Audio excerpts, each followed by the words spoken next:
So there's a lot of misunderstanding around eroticism. What is eroticism? In our culture, eroticism has become things explicitly related to sex. Um, Perhaps our own sexual experiences, sexual imagery, pornography, kinkiness. Somehow eroticism has been boxed off into this thing that's outside of us, and that maybe is something that we indulge in or connect with now and again. But the truth about eroticism is that human beings are erotic by nature, by design, by um, a huge gift to be born and to be an erotic being. And when I say erotic being, I mean in our bodies, in our mental capacity. It's much, much wider than, in our energetic capacity, much wider than something that's boxed to be about sex.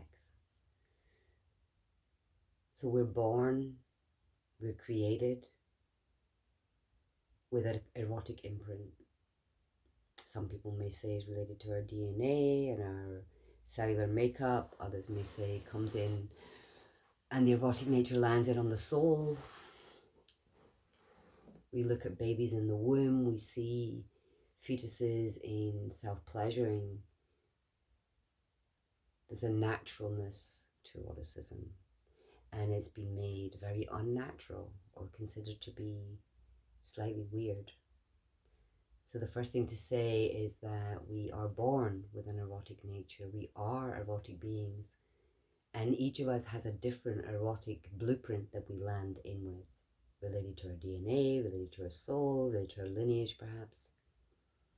And that erotic imprint is not set, and the work of Jack Moran speaks massively to each of us having a different core erotic theme, and he describes the fact that we have this initial imprint, that we then, our eroticism, our erotic nature is influenced by primary caregivers, those we grew up around, the society, that starts to form our erotic nature, and that may be imprinting something very strongly positively erotic if we happen to grow up with people who like having, tantra or swingers parties. You might grow up in this sex positive environment, or we might grow up in an environment where sexuality is repressed and denied due to religious or cultural influences. And that doesn't mean that the person growing up in the sex positive community is going to have a very sex positive attitude. In fact, sometimes that can contract and feel overwhelming to a child, and they can shut down. And sometimes the people who grow up in the very religious, repressive sexual cultures may in fact themselves become repressed, or may rebel against it and actually become very sexually adventurous. There's another layer that happens as we start to explore our own erotic experiences, our own sensual experiences, our own sexual experiences, particularly the key ones. The key first few experiences can create imprints. That's not to say that they can never be changed, because if we consciously work through any of those experiences, we can change them. But if we don't have consciousness, often those early experiences will stay and be running the rest of our sex life, always trying to make up for something, always having fear of something.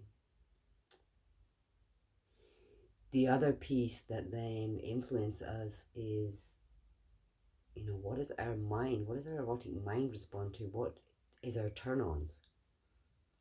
What is our experience of fantasy? And many people are afraid of or judge their fantasies. They judge their fantasies to be wrong. They have fear that they're inappropriate often. They see them as perhaps meaning they're a bad person if a fantasy is something that would be considered taboo. And it's really important to understand that sexual fantasies do not necessarily relate to what we might want to do sexually. They may, but they may also just be representative of a theme or an experience that we want to have.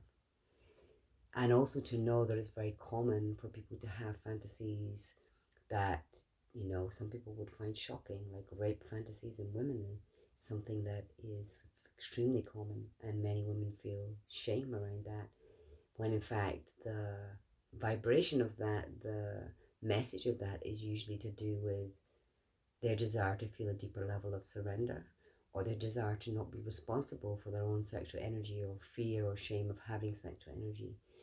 So understanding that what we think or what turns us on, particularly those troublesome turn-ons, is important to understanding what engages our erotic energy. And if we understand that, we can begin to create experiences in our lives that allow us to explore. If we don't understand that, we could go our whole life having a sensual, sexual, loving, romantic life that actually is not true for us, doesn't serve us, doesn't open us, doesn't lead us to our full expansion. So like with pleasure, where there can be fear of overwhelm, so we set limits. There's a fear to let our erotic nature out. There's a fear that it will be too much. There's a fear that others will judge it. There's a fear that we will not be able to control or contain it. There's a fear that we will no longer be able to function in basic life if we allowed ourselves to succumb to all our sexual desires, all our pleasure, all our erotic nature. So understanding that the more you push it away, the more you try and deny it, the more likely it is to appear in the shadow, to leak out in ways that are not within consent, that are not conscious. The more you try and push down the ball of denying your erotic nature, the more that ball is going to come back and bash you in the head. Like pleasure, it's not really an option, being your erotic self or not, acknowledging your erotic self or not, because you are. So you can either consciously explore it, you can harvest all the gifts that may come from it, all the joy, all the growth, all the expansion, all the fulfillment actually as a human being, if you allow yourself to explore it consciously. Or you can try and pretend it's not there, and you can let it run in the shadow, and you can let it come out in ways that are unhealthy. Or you can completely just shut yourself down from life and do everything you can to avoid meeting yourself.